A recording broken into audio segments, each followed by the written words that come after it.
Hi, I'm Maureen from the National Postal Museum. Hi, and I'm Jen from the National Museum of Asian Art. Welcome to Stamp Stories, where we explore topics that appear on postage stamps. New stamps come out every year on a wide variety of topics. Today, we're going to learn about a make-believe creature from China. Do you want to guess what the creature is? Let's take a look at some clues at some art objects and see if you can solve the riddle. So what creature has the body of a snake that's covered with the scales of a fish, has the head of a horse with eyes of a rabbit, horns of an ox, talons of an eagle, and teeth like a tiger? Did you guess dragon? That's correct. Let's read a book and hear the story of how dragons ended up being a mixture of all those different animals. The Legend of the Chinese Dragon, written by Marie Cellier, illustrated by Catherine Lewis and Wang Fei.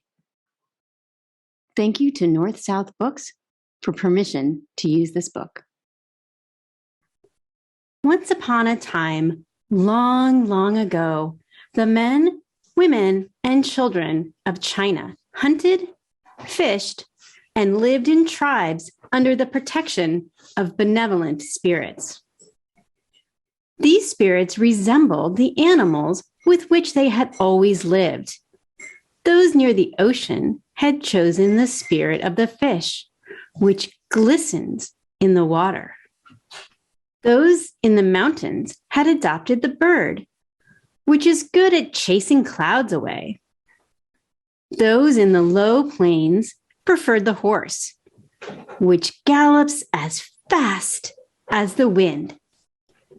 Those in the high plains put themselves under the protection of the serpent, which glides silently from one place to another.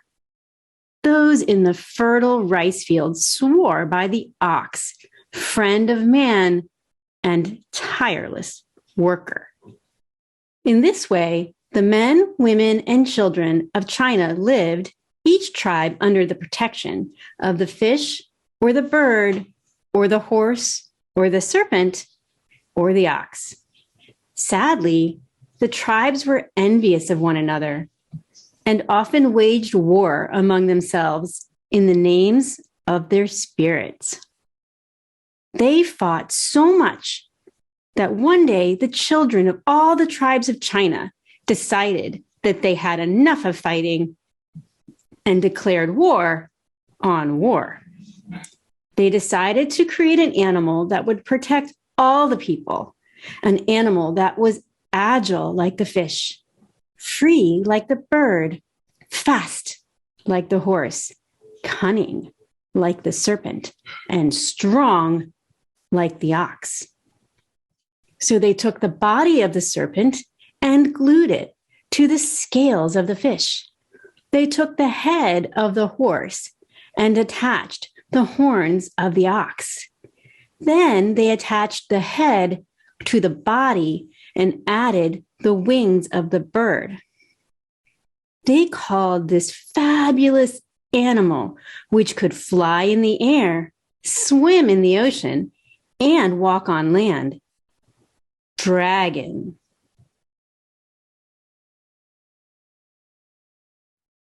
When the men and women of all the tribes of China saw the dragon that their children had created, they found it so beautiful that for the first time they made peace with one another. And they vowed to never wage war again. They didn't always succeed, and there were wars over the years, but the dragon still remains a symbol of peace and plays an important role at Chinese celebrations. Like we learned in the book, dragons are important symbols in Chinese culture. The story ended by saying they were symbols of peace, but they also represent wisdom and power and are believed to bring good luck. In stories from China, dragons can fly in the sky, even without wings. Dragons can also swim in the ocean. Chinese dragons don't breathe out fire. They breathe out clouds. Dragons also make the rain. During the time of emperors and empresses in China, the dragon became the symbol of the royal family and the entire country of China. Count the number of claws on one paw of this dragon. Did you count 5? Only members of the royal family could wear images of dragons with 5 claws. Let's zoom out and see more. This is a xiaofu, an important court robe worn by members of the royal family, like the gentleman you see here. The court robe is over 100 years old. The dark blue color and the 5-clawed dragon give us clues about the wearer of this court robe. This xiaofu was worn by a high-ranking prince for important occasions, like religious or civic ceremonies.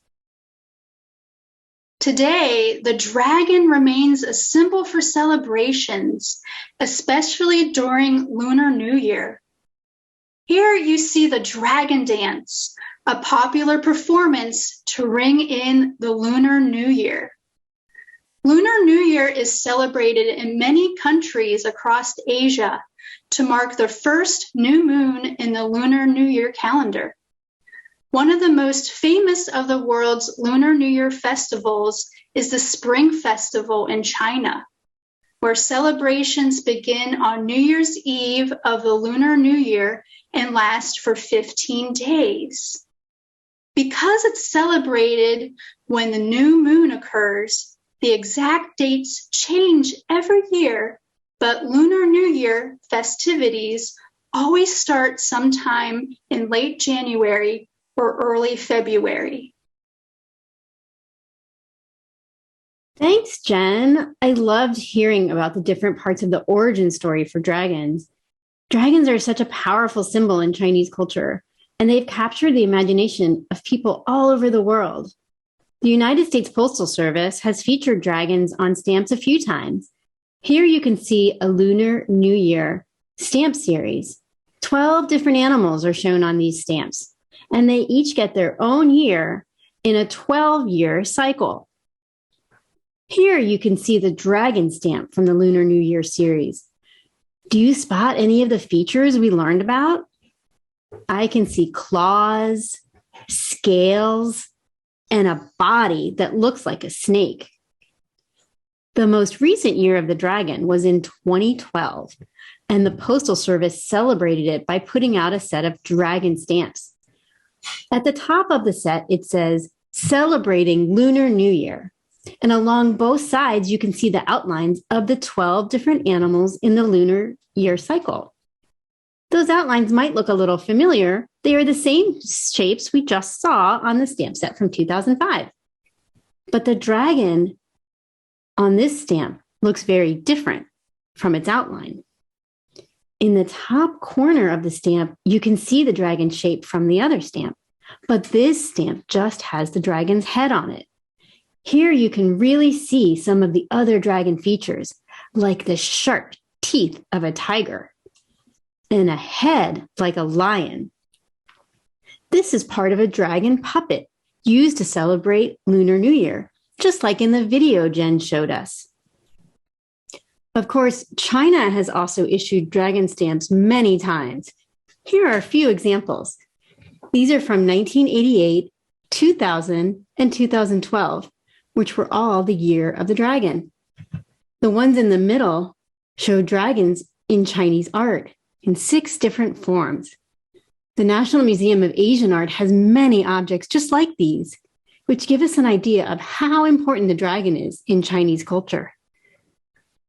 And they've been important for such a long time, too, for thousands of years. Let's go back in history about 135 years to 1887, when the first official postage stamps were issued in China. Do you see what they have on them? Dragons. Dragons are so important in China, and dragons are also found in stories from all over the world. Here is a set of stamps from the US Postal Service that feature different kinds of mythical dragons. Can you find the one that looks like a Chinese dragon?